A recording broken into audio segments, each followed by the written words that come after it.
Gloire à Jésus. Je vous salue dans le beau et précieux nom de notre Seigneur et Sauveur Jésus-Christ. Nous sommes sur la télévision de la vie, c'est-à-dire LMTV. Je suis là ce jour pour vous transmettre un message de la part du Seigneur. Je voudrais que nous nous inclinons juste une minute pour prier. Seigneur, nous voulons nous soumettre à ton autorité. Et je vais me placer sous le couvert du sang de Jésus et réclamer que ta grâce me recouvre pour que, Seigneur, ta parole qui sera transmise en ce jour ne provient pas de moi, mais que de par moi, tu puisses véhiculer ton message de vie pour pouvoir bénir ton peuple. Dispose les cœurs et permets à ce que chacun soit béni à travers ces messages pour la gloire de ton nom, au nom de Jésus-Christ, notre Seigneur et Sauveur. Je voudrais que nous prenions nos Saintes Écritures et que nous lisons les Actes des Apôtres au chapitre 10, verset 1 au verset 5 que je lis. Il y avait à Césarée un homme appelé Corneille, qui était un officier dans la troupe romaine, appelée cohorte italienne. Il était pieux et craignait Dieu avec toute sa maison. Il donnait beaucoup d'argent au peuple et ne cessait de prier Dieu. Vers 3 heures de l'après-midi, il vit clairement une vision. Un ange de Dieu entra chez lui et lui dit « Corneille !»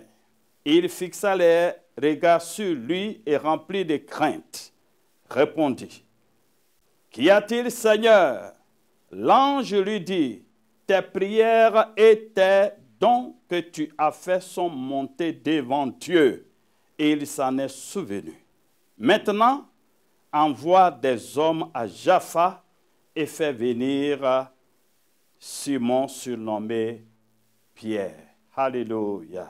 Je voudrais parler en ce jour sur le thème « Quel est ton mémorial devant Dieu pour qu'il s'en souvienne au moment opportun ?» Quel est ton mémorial devant Dieu pour qu'il s'en souvienne au moment opportun? Dieu attend de ses enfants qu'ils aient un mémorial devant lui pour qu'ils s'en souviennent au moment opportun. Ce passage des Actes des Apôtres que nous venons de lire décrit l'adoration au goût parfumé d'un païen converti à Christ, connu sous le nom de Corneille. Mais qui est ce Corneille au juste? Corneille était un officier militaire de l'armée romaine qui avait sous sa direction 100 soldats romains. Il était basé à Césarée, une ville païenne. D'alors, une ville païenne et une ville où existait un grand nombre d'idoles, de dieux païens. Donc les Juifs, en ce temps-là, refusaient d'y aller à cause de la multitude d'idoles qu'il y avait dans cette ville-là. Corneille, malgré tout cela, a décidé de servir le Dieu des Juifs en esprit et en vérité. Pour cela, sa foi chrétienne est devenue un mémorial devant Dieu et est partagée aujourd'hui comme un modèle partout dans le monde. Alléluia. Quel exemple, quel bel exemple. Cet homme qui vivait dans une ville pleine d'idoles, plein de dieux païens, je vais dire, dans une situation, dans des circonstances hostiles à l'adoration de Dieu, à l'adoration du vrai Dieu, Dieu des Juifs, a décidé, malgré tout cela, de servir le Dieu des Juifs et de le servir en vérité et en esprit, de manière à ce que sa foi soit aujourd'hui partagée dans le monde entier. Je voudrais m'appuyer sur son exemple pour t'encourager personnellement à avoir aussi une adoration au goût parfumé dont Dieu s'en souviendra au moment opportun. Au moment opportun. Mais en réalité, qu'est-ce que signifie un mémorial? Un mémorial, c'est d'abord un livre où sont consignés les souvenirs d'une personne Secondo, c'est un monument élevé à l'honneur des personnes disparues. Et enfin, un mémorial, dans notre contexte, signifierait le souvenir que Dieu garde à l'endroit des actes d'adoration que posent certains chrétiens pieux et dévoués comme Corneille. Les Saintes Écritures, depuis l'Ancien Testament jusqu'au Nouveau Testament, nous parlent des livres de souvenirs. Parce que les Saintes Écritures nous disent clairement que Dieu n'est pas un homme pour oublier le souvenir de nos actes, pour oublier nos actions que nous posons pour l'avancement de son royaume, notre bonne adoration. Donc Dieu se souvient et la Bible nous dit qu'il y a des livres de souvenirs. C'est un livre de souvenirs écrit à l'honneur de ceux qui servent Dieu en vérité et en esprit, où sont consignées toutes les bonnes œuvres de ses serviteurs, des serviteurs de Dieu qui le servent en vérité et en esprit. Alléluia, c'est vraiment intéressant. Quand nous lisons par exemple Malachie au chapitre 3 à partir du verset 16, dans la version Louis II, il dit « Alors ceux qui craignent l'Éternel se parlaient l'un à l'autre, et l'Éternel fut attentif, et il écouta. Et un livre de souvenirs fut écrit devant lui pour ceux qui le craignent. » Alléluia. Pour ceux qui craignent l'Éternel et qui honorent son nom.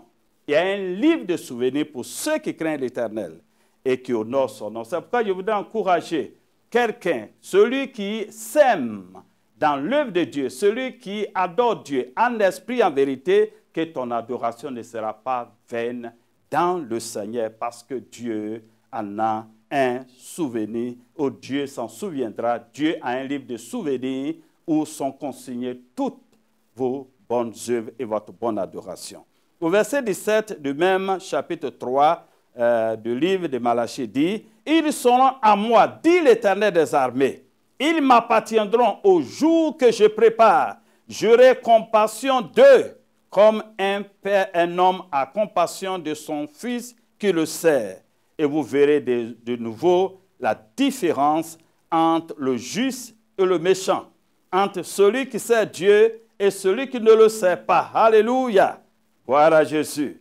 Il y aura bien sûr une différence nette que Dieu va établir entre le méchant et le juste, entre celui qui sert Dieu et celui qui ne le sert pas. Et Dieu établira cette différence pour pouvoir rendre à chacun selon ses œuvres, parce que Dieu est un Dieu de justice, donc il jugera le monde, il jugera les hommes selon sa justice et rendra à chacun selon ses œuvres. Quand nous partons dans les actes des apôtres, plutôt dans le livre de l'Apocalypse, la Bible nous parle également des œuvres des saints qui vont les suivre, même après les vies ici-bas. Les œuvres les suivent. Les œuvres et les suivent. Ça, c'est Apocalypse 14, verset 13. Et quand nous partons un peu plus loin dans Apocalypse 20, verset 12, il dit que j'ai vu les morts, les grands et les petits, qui se tenaient devant le trône, et des livres furent ouverts, et un autre livre fut ouvert, celui qui est le livre des vies. Et les morts furent jugés selon les œuvres d'après ce qui est écrit dans ces livres. Donc, il y a bien des livres de souvenirs écrits pour les saints. Mais bien sûr que ceux qui ne sont pas chrétiens également, Dieu retiendra, bien sûr, tous les actes et ils seront jugés et punis, malheureusement. Mais les saints seront récompensés au dernier jour. Alléluia. Maintenant, voyons un tout petit peu, revenons à notre exemple principal du jour, c'est-à-dire Corneille.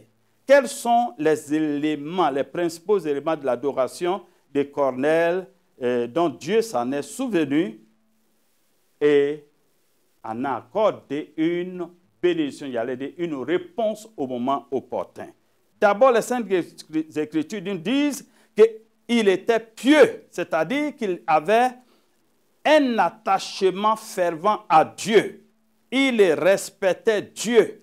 Il accomplissait tous ses devoirs envers Dieu, bien qu'il ne connaissait pas encore Jésus-Christ comme Seigneur et Sauveur. C'était merveilleux, c'était vraiment fantastique. Quelqu'un qui n'avait pas encore la connaissance de Jésus, qui n'avait pas encore reçu Jésus comme étant Seigneur et Sauveur de sa vie, mais la Bible nous dit qu'il respectait Dieu, il était pieux. Il accomplissait tous ses devoirs envers le Seigneur. Ça, c'est merveilleux. Alléluia. Secondo, la Bible nous dit qu'il craignait Dieu avec toute sa maison. Amen. Il craignait Dieu avec toute sa maison. Alléluia. Et la crainte de Dieu est le commencement de la sagesse. La crainte de Dieu est également la haine du mal. Ce qui veut dire que Corneille et ses enfants, sa famille entière craignaient Dieu et se éloignaient du péché. Vivaient dans une vie de pureté et de sanctification absolue. Ça, c'est intéressant. Il craignait Dieu, pas seulement lui, mais avec toute sa maison. Gloire à Jésus. Dieu veut que nous et nos maisons, nous le servions. Dieu veut que nous et nos familles, nous le servions. Dieu veut que nous et nos maisons, nos familles, nos enfants et tout ce qui habite sous notre toit, servons le Dieu d'Abraham, d'Isaac et de Jacob. Et ensuite, la Bible dit également qu'il faisait beaucoup de monde. C'est-à-dire qu'il avait un cœur très généreux. Il était très gentil. Donc, il faisait beaucoup de bien au peuple juif. Il faisait beaucoup de bien au peuple juif. Il faisait beaucoup de dons, faisait beaucoup d'offrandes. Donc, sa gentillesse, sa bonté, sa générosité étaient connues de toute la région. Alléluia, ça c'est vraiment formidable. Gloire à Jésus. Oh, que cette qualité, cette qualité habite le cœur de tous les croyants en ce jour. Ensuite, la Bible dit qu'il priait Dieu continuellement. Il priait Dieu continuellement, c'est-à-dire que c'était un homme de prière. Il était continuellement en communion avec Dieu. Dieu veut que ses enfants soient des hommes et des femmes de prière. Des hommes et des femmes qui soient en communion avec lui et qui l'attendent jour et nuit, qui ne prient pas seulement occasionnellement, mais qui prient continuellement, qui ont un attachement à lui dans la prière, qui l'aime. Ensuite, c'est quelqu'un qui aimait Dieu par-dessus tout. Il avait un amour particulier pour Dieu. Oh, quelle merveille! Il avait un amour particulier pour Dieu. Il aimait Dieu par-dessus tout. Alléluia. Alléluia. D'autres éléments sur lesquels nous pouvons nous appuyer. Corneille a fait de sa maison un lieu d'adoration au goût parfumé, ce qui n'était pas vraiment, j'allais dire, n'était pas sûr. Dieu a aidé cet homme, malgré qu'il n'avait pas Jésus comme Seigneur et Sauveur, mais avait fait de sa maison un lieu d'adoration au goût parfumé. Ce n'était pas dans une synagogue, mais dans sa propre maison. Sa maison était devenue un lieu d'adoration au goût parfumé. Alléluia. J'aime cette expression au goût parfumé parce que c'est ce que son adoration était réellement. Gloire soit rendue au Seigneur. Que nous aussi, le Seigneur nous aide à le faire pour sa gloire. Et le Seigneur dit, alléluia, l'heure vient où tous ceux qui adorent Dieu l'adoreront en esprit, en vérité, quelle que soit leur nationalité, quelle que soit leur région, quelle que soit leur appartenance, je vais dire leur nationalité, leur lieu d'habitation, pourvu qu'ils craignent Dieu et qu'ils le servent en vérité, en esprit. Dieu va agréer leur adoration. Alléluia. C'est vraiment intéressant. Adorer Dieu dans les circonstances, même difficiles, même hostiles. C'est ce que cet homme a fait. Et cela a touché le cœur de Dieu. Cela a touché le cœur de Dieu. Et Dieu s'est révélé à cet homme et lui a dit, envoie chercher un homme de Dieu qui avait pour nom Pierre. Et ce n'était pas n'importe quel apôtre. L'apôtre Pierre n'était pas n'importe quel apôtre. Et Dieu a dit à Corneille d'aller chercher Pierre pour qu'il vienne prier pour lui. Alléluia. Alléluia. Et Pierre est venu. Et Pierre est entré dans la salle. Et après une révélation bien sûr profonde que Dieu lui a communiquée, Pierre est venu et est entré dans la salle sous la direction du Saint-Esprit. Et dès qu'il a ouvert sa bouche et qu'il a commencé à parler, le Saint-Esprit, les cieux sont ouverts, le Saint-Esprit est descendu sur Corneille et sa famille. Ils ont commencé à parler en langue. Ils ont commencé à prophétiser. C'était vraiment fantastique. Et le Saint-Esprit les a remplis. Et c'est ainsi que cet homme et sa famille sont devenus des chrétiens authentiques à la gloire de l'Éternel. Bien-aimés, c'est vraiment intéressant de connaître ce Dieu que dont nous sommes en train de parler. Alléluia. Alléluia. Alléluia. C'est vraiment intéressant. Gloire à Dieu. Ma prière que Dieu se souvienne en ce jour de la prière de quelqu'un. Bien-aimé, moi aussi je me suis converti. Si je peux vous rendre en quelques minutes mon témoignage, je suis converti dans les circonstances difficiles. J'étais fils d'un musulman. Je suis l'aîné de 8 enfants, d'une famille de 8 enfants. Je suis né dans une famille musulmane. Et à l'âge de 10 ans déjà, j'ai été introduit dans la religion musulmane. Et j'ai servi comme musulman pendant des années. J'étais vraiment très engagé. Jusqu'à l'âge de 15 ans et demi, où le Seigneur s'est révélé à moi à travers l'intermédiaire, par l'intermédiaire d'un frère en Christ, qui m'a annoncé l'évangile, la parole de Dieu. Mais je ne me suis pas converti, je ne me suis pas laissé convaincre de sitôt. J'ai résisté à la parole de Dieu, jusqu'à ce que le Seigneur se révèle à moi pour me dire clairement, dans une vision, va voir cet homme pour qu'il prie pour toi. Et je suis allé le matin très tôt le voir et je lui ai dit, je suis venu essayer ton Jésus dont tu m'as parlé tant. Et cet homme m'a fait accepter Jésus comme Seigneur et Sauveur. Je vous assure, ce jour-là, quelque chose s'est passé.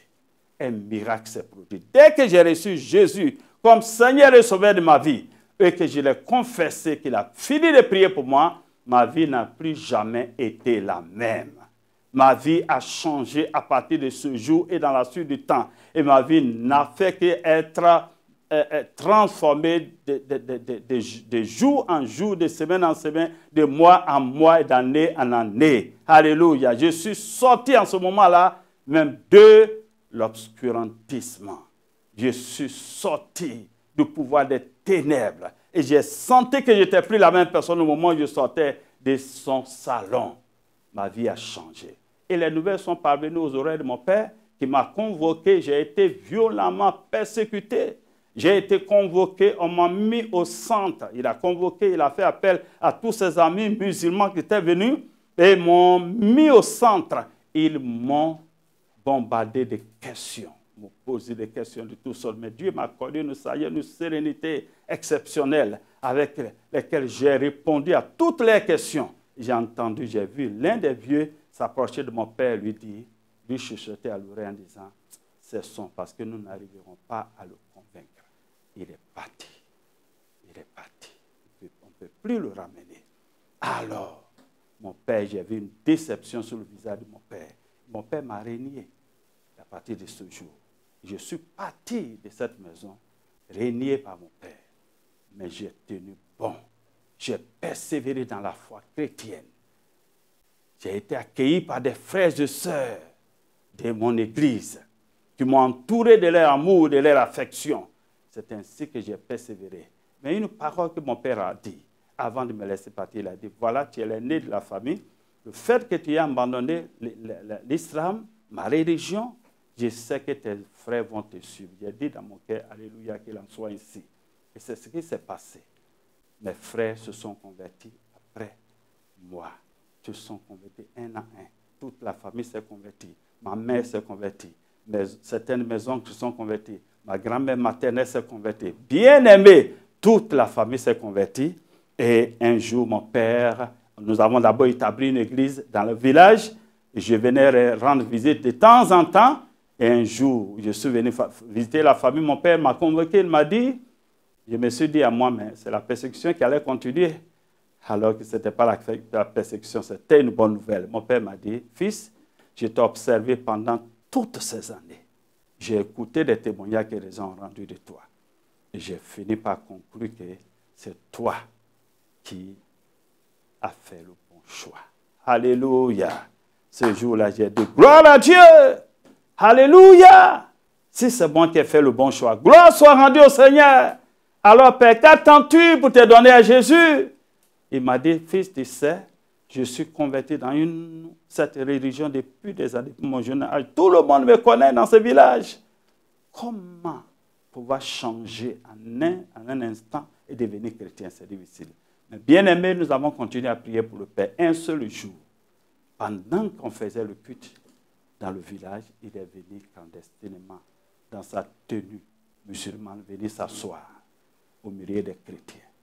Et après le culte, quand ils ont fait l'appel, dame, le vieux est venu accepter Jésus comme Seigneur et Sauveur. Il a été baptisé et le Saint-Esprit l'a rempli. Il est devenu un chrétien fervent. Un peu plus d'1 an après, il a été rappelé au Seigneur. Aujourd'hui où je vous parle, toute la famille est chrétienne. C'est pour dire que vous pouvez vous convertir dans une famille hostile à l'évangile de Christ. Mais tenez bon, Dieu veut se servir de vous pour sauver la famille. Dieu veut se servir de vous pour amener des hommes et des femmes de votre famille, même de votre tribu, à Christ. N'abandonnez pas la foi. Vous pouvez même être dans une région hostile à l'évangile, mais tenez bon. Si vous avez Jésus comme Seigneur et Sauveur, vous êtes au bon endroit, vous avez fait le bon choix. N'abandonnez pas votre foi. Ne vous laissez pas convaincre par quoi que ce soit. Et tenez bon, parce que je sais que vous vaincrez à coup sûr si vous persévérez. Des gens qui sont contre vous aujourd'hui, demain, vont vous apprécier et vont suivre votre trace parce que Jésus est fidèle. Aujourd'hui, je suis dans une famille bien-aimée qui appartient au Seigneur. Jésus-Christ est le Seigneur de ma famille. Jésus-Christ est le Sauveur de ma famille. Toute la famille est en Christ et nous sommes heureux. C'est ce que Corneille a fait. Et je voudrais vous inviter à le faire aussi en ces jours. Alléluia. Pendant que je vais vers la fin de mon message, et je vous invite à participer, à suivre les traces de Corneille. Je vous assure, bien-aimés, que Jésus-Christ, le Dieu qui a servi Corneille, est le même hier, le même aujourd'hui, le même éternellement. Nous aussi, nous pouvons suivre ces traces, les traces de Corneille. Nous aussi, nous pouvons aimer Dieu. Comment suivre ces traces? Nous pouvons aimer Dieu comme Corneille a aimé Dieu. Nous pouvons contribuer à l'avancement du royaume de Dieu à travers nos dons, à travers nos offrandes. Nous pouvons également craindre Dieu et nous éloigner de tout mal. Mais en ce jour, avant de terminer mon message, je voudrais lancer un appel à tous ceux qui nous suivent de loin comme de près, pour vous dire que vous suivez LMTV. LMTV, la chaîne qui annonce la voie du salut. Corneille a contribué à l'avancement du royaume de Dieu en aidant le peuple juif, en aidant d'autres peuples. Mais aujourd'hui, LMTV aide à l'avancement du royaume de Dieu en aidant le monde entier à connaître Jésus-Christ. Je voudrais vous inviter à investir dans le royaume de Dieu à travers la chaîne LMTV, en apportant votre offrande à travers les numéros qui défilent au bas de votre écran. Et je vous assure que vous sèmerez dans le royaume de Dieu. Je vais dire, vous sèmerez au bon endroit. Et le Dieu qui s'est souvenu de Corneille au moment opportun se souviendra de vous. Investissez dans le royaume de Dieu. Apportez votre contribution. Apportez votre offrande de bon cœur, votre offrande de bonne odeur.